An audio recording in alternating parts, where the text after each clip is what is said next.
My name is Katherine, I'm 45 years old. Today I'm going to talk about the day that my husband divorced me and emptied our bank account. Then he came back broke and full of regret. It's a pleasure to have you here. Stay tuned until the end and tell me which city you're watching from. I want to know how far my story has gone. And click on like, subscribe and activate the bell so you don't miss the next stories here on the channel. I was wiping down the kitchen counter when Douglas came home earlier than usual. His shirt was half untucked, his tie hanging loose like he'd stopped caring halfway through his day. I noticed right away, not just the disheveled look, but the way he avoided my eyes. He placed his keys gently on the counter, like he didn't want to wake a sleeping child. Then he looked at me. We need to talk. My heart didn't sink. It stopped. Those 4 words always mean the same thing. I thought maybe it was about his mother's health, or something about the house. I wasn't ready for what came next. I need some time away, he said, his voice low. From us. I stared at him. What do you mean? He sighed, rubbing the back of his neck like it pained him. I don't know. I feel lost. I need space to think. I didn't cry. I didn't shout. I stood still, holding the damp cloth in my hand, dripping onto the floor. You're leaving? He nodded, then walked past me. Into our bedroom. Came out with a bag already packed. That detail stayed with me more than his words. He had already packed. Before even speaking to me. He was gone in 5 minutes. The next morning, I checked our joint bank account. Empty. Not low. Not missing a few hundred. Empty. I refreshed the page, thinking it was an error. It wasn't. He had moved everything. Every last cent. Even the savings for our daughter's college. Although she had chosen to stay local and hadn't needed it yet. He'd taken it all. I called. No answer. I texted. Nothing. It was like he had evaporated. My daughter, Claire, was 20. She called 2 days later to say she was moving in with her dad for a while. Said I needed time to process everything. I could hear it in her tone. He had already filled her ears with his version of the story. I didn't try to argue. I just said okay. That night, I sat alone at the kitchen table, staring at the empty seat across from me. 22 years. That's how long Douglas and I had been married. 2 decades of raising a child, paying bills, navigating illness, and pretending we were fine. And in one quiet evening, it all vanished. I tried to remember when we stopped holding hands in public. When our dinners became silent. When I became invisible in my own home. I thought it was normal. Life just wears you down. That's what everyone says. But now I wondered, had I been blind, or had he simply never loved me the way I thought he did? I called his sister, Carol. We had always been close, or at least I believed we were. She answered with a flat tone. Katherine, I don't want to take sides. That was all she said. I hadn't asked her to. Within a week, I had to sell my car. The mortgage payment was due and I had no way to cover it. I called the bank. They said Douglas had transferred everything to a separate account under his name alone. And that because his name was also on the joint one, there was nothing they could do. I asked where he was. They couldn't tell me. The house felt colder. The shadows deeper. At night, I would wake up thinking I heard the door. Thinking maybe he came back to explain something, to apologize. But it was just the wind, or my own desperation playing tricks. I couldn't afford to keep the house. I contacted a realtor, and he walked through the rooms with polite detachment, pointing out what needed repainting, what would lower the value. I wanted to scream. I wanted him to see that this wasn't a house to me. It was the life I had built. He didn't. No one did. I moved out the day before Christmas. I took what I could fit into my car, the second one I'd bought used and cheap, and drove 2 hours to a small coastal town where my aunt had a room to spare. No one from Douglas's side called. Not even Claire. The silence was louder than any words he could have said. But the thing is, even when your world collapses, the days keep coming. The sun rises. The coffee needs brewing. You still breathe, even if it feels wrong. That winter, I learned how to fold pain into routine. I helped my aunt around the house. I walked by the ocean in the mornings. I started looking for work. Every night, I told myself I wouldn't cry. Most nights I failed. But there was something shifting inside me. A quiet voice, buried under years of being overlooked, whispered, "This is not the end." I didn't believe it. Not yet. But I heard it. And then months later, someone knocked on the door. Someone I never thought I'd see again. Someone whose regret came too late. He looked thinner, older. Like life had wrung him out. Douglas stood at the doorstep with a duffel bag slung over his shoulder, and a smile he must have rehearsed in the mirror. I didn't know what emotion hit me first. Disbelief, anger, confusion. I didn't know where else to go, he said, his voice barely a whisper. I didn't step aside. I'm not here to fight, Katherine. I need a place to stay. For a few days. Please. He looked down at his shoes as he spoke, the same way he did when he used to lie about being late from work.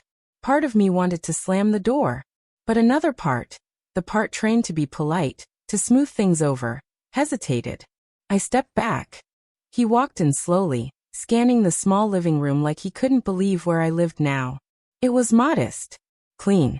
My aunt wasn't home. Nice place, he said. I didn't respond. I watched him take it all in. He sat down like he'd been carrying weights on his back. You look good, he added. I sat across from him. What happened? He rubbed his face. I made mistakes. That wasn't an answer. I didn't press.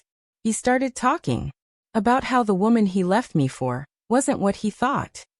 How the business deal he put all our money into went sideways. How he'd been sleeping on couches, borrowing from friends, and how Claire had stopped answering his calls. She thinks I abandoned her, he said, eyes wet. I didn't. I just needed space. I wanted to scream, but the anger felt far away, like it belonged to another version of me. She lived with you, I said slowly. You made me the villain. And now you're surprised she wants nothing to do with you? He looked down again. I stood up. You can sleep on the couch. 2 nights. That's it. He nodded. Thank you. That night, I lay in bed listening to the wind outside, and the sound of him moving on the couch. I couldn't sleep. Memories came like waves. Vacations, dinners, birthdays. Times when I thought we were happy. I tried to remember the last time he looked at me the way a man looks at a woman he loves. I couldn't. In the morning, he was up before me. Made coffee like it was still his home. He was humming a nervous habit. I watched him from the hallway, unnoticed. He moved like he belonged there. Like nothing had happened. I walked into the kitchen. He smiled. Didn't mean to wake you. I poured myself a cup. Sat down. What's your plan? He hesitated. I don't really have one. Just trying to get back on my feet. I didn't nod. I didn't offer sympathy. I wasn't that woman anymore. He stayed another night. Then another. My aunt asked questions but didn't interfere. She had seen the hurt in me. Had watched me stitch myself back together. I think she knew I needed to see this through. On the 3rd night, we ate dinner in silence. He picked at his food like a child. Finally, he asked, "Did you ever think about us? About trying again?" I looked at him for a long time. No. He blinked. Just like that. You didn't leave because you were confused, Douglas. You left because you wanted something else. And when that something fell apart, you came back. That's not love. That's survival. He swallowed hard. I was scared. I thought I was missing out. I thought you'd always be there. I said quietly. Until I wasn't. That night, I cried. But not for him. I cried for the woman I had been. The one who waited for phone calls. The one who excused silence. The one who believed that love meant staying, no matter how invisible you felt. He left on the 5th day.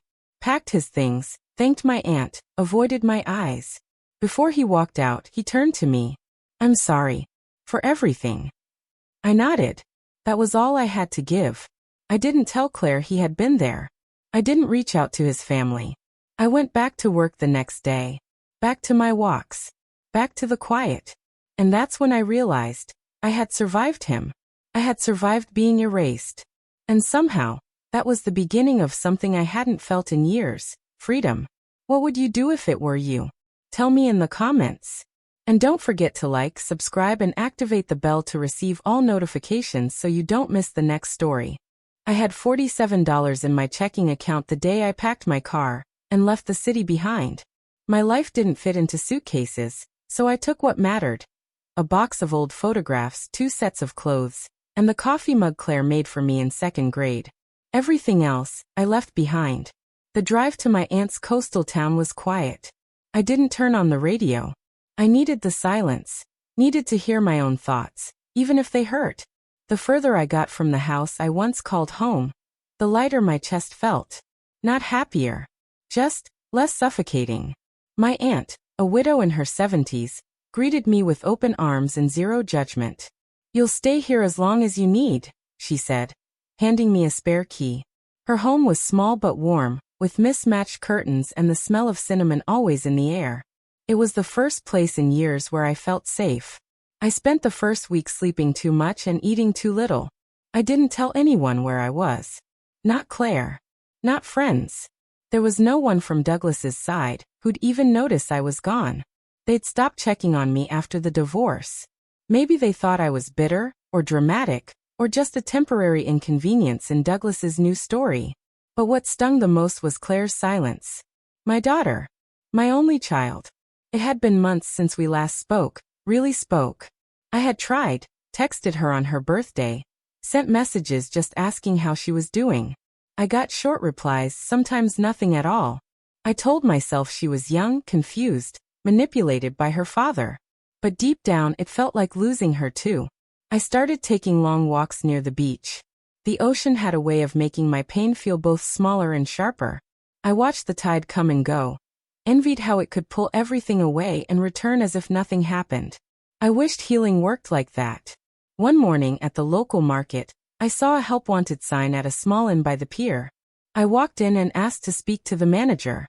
Her name was Miriam, a no-nonsense woman with cropped gray hair and sharp eyes. She looked me up and down. "You ever worked in hospitality?" "No," I admitted. "But I'm a fast learner. And I need this." She hired me on the spot. Cleaning rooms. Folding laundry. It wasn't glamorous, but it was honest. The pay was low, but enough to buy groceries and put gas in my car. I liked the routine. It kept my hands busy. It gave my mind something else to chew on besides grief. The other staff didn't ask many questions. They assumed I was a widow or maybe newly retired. I let them think what they wanted. I wasn't ready to share my story. Not yet. But over time, they warmed up to me. One of the housekeepers, Rosa, brought me homemade tamales on my 3rd week.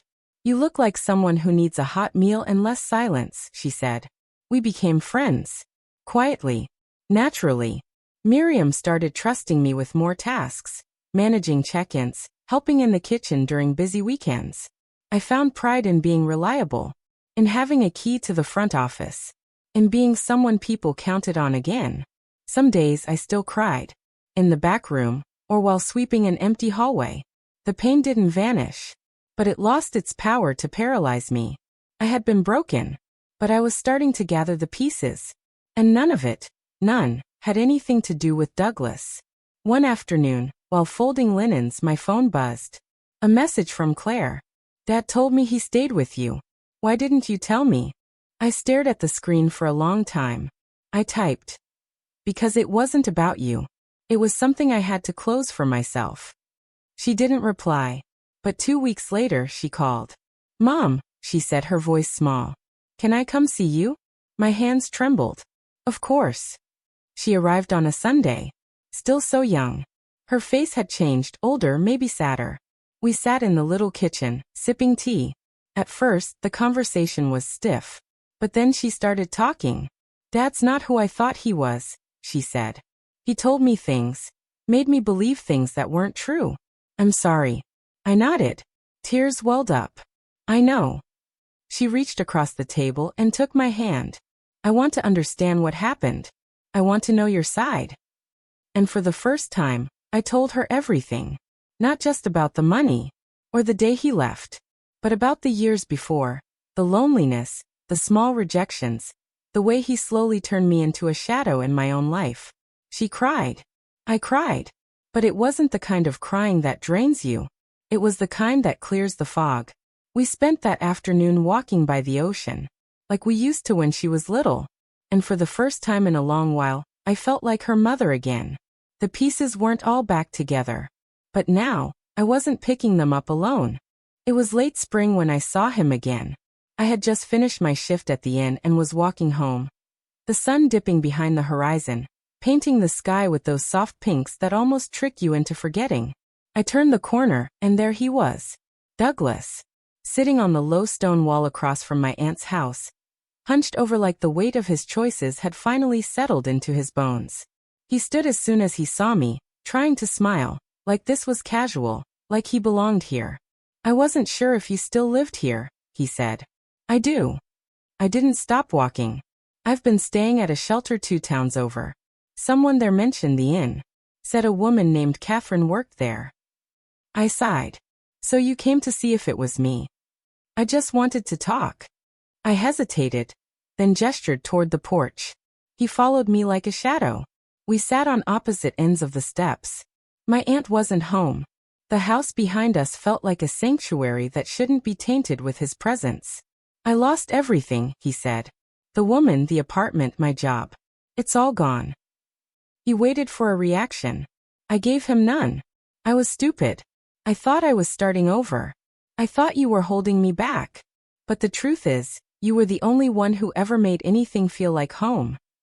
I looked straight ahead. You didn't just leave, Douglas. You erased me. You took the money, the house, even Claire.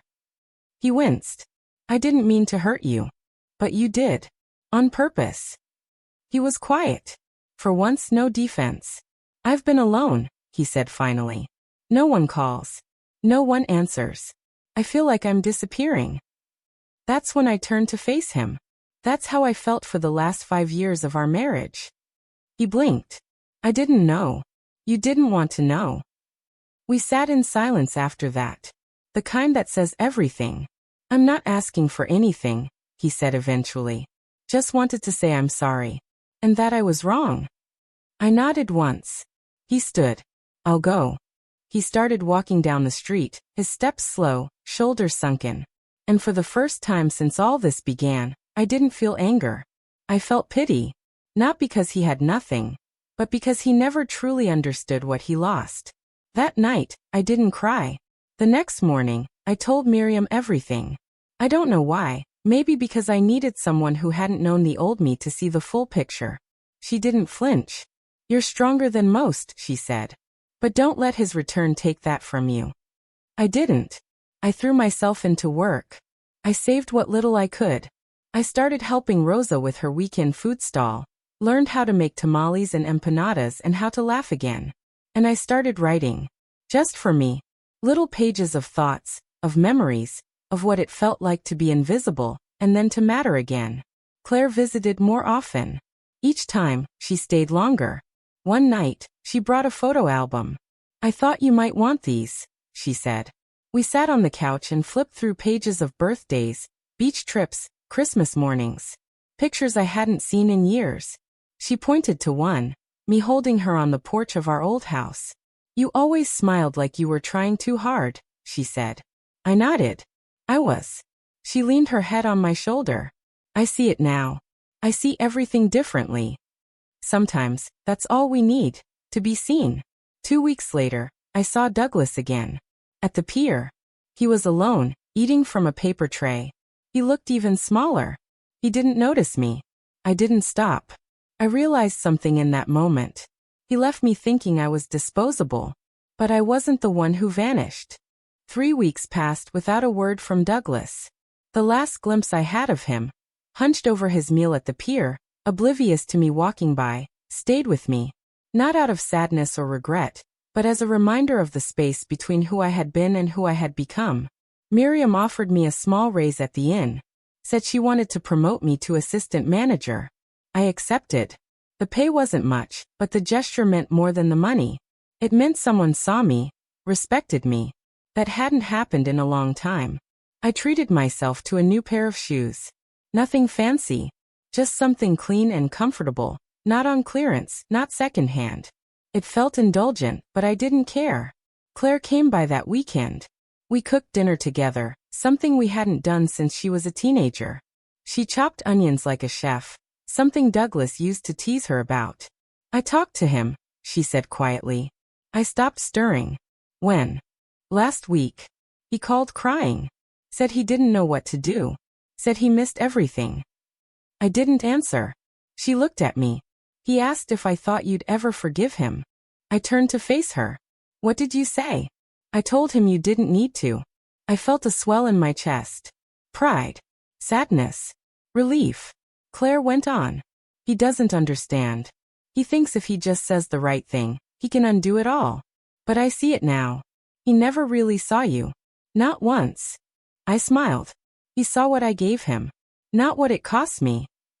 That night, after Claire left, I pulled out a box of old journals. I read entries from the years before Douglas left.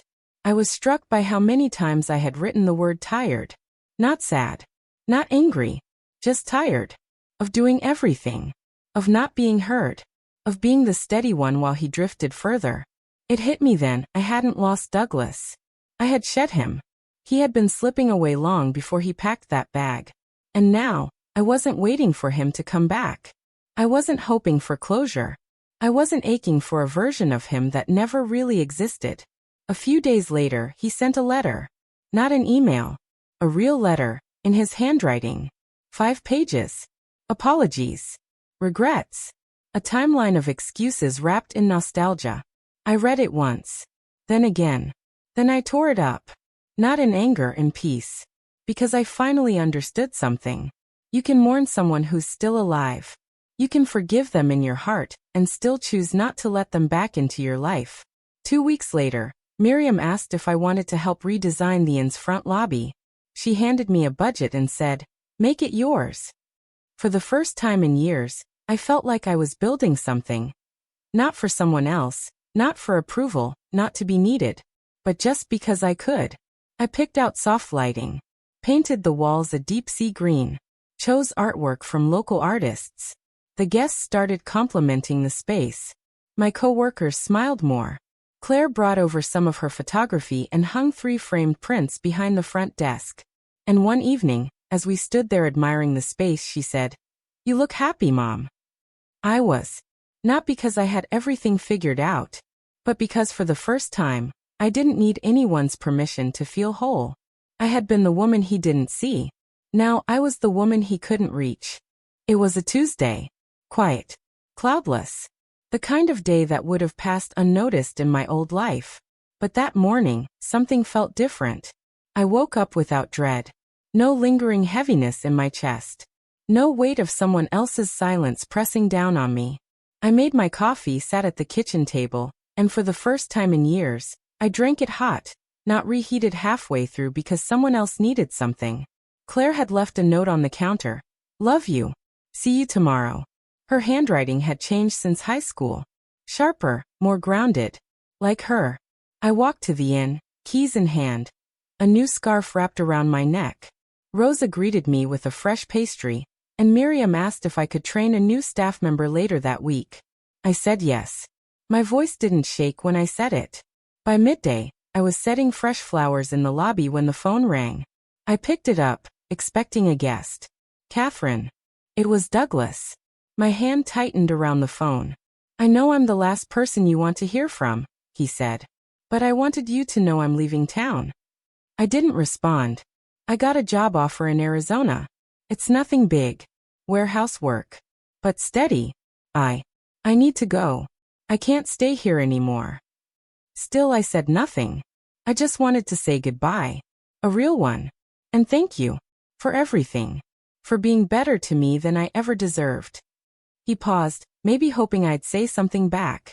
I didn't. "Take care of yourself, Katherine." Click. I stood there for a moment, holding the silence like a fragile object. Then I put the phone down and went back to the flowers. That night, Claire and I sat by the beach. She was talking about a class she wanted to take, photography and storytelling. She asked what I thought. "I think you should do it," I said. "Tell stories. Especially the ones no one wants to hear." She smiled. "Maybe I'll start with yours." We watched the waves. There was a chill in the air, but neither of us moved. I wrapped the scarf tighter around my neck, the same one I bought on a whim, just because I liked the color.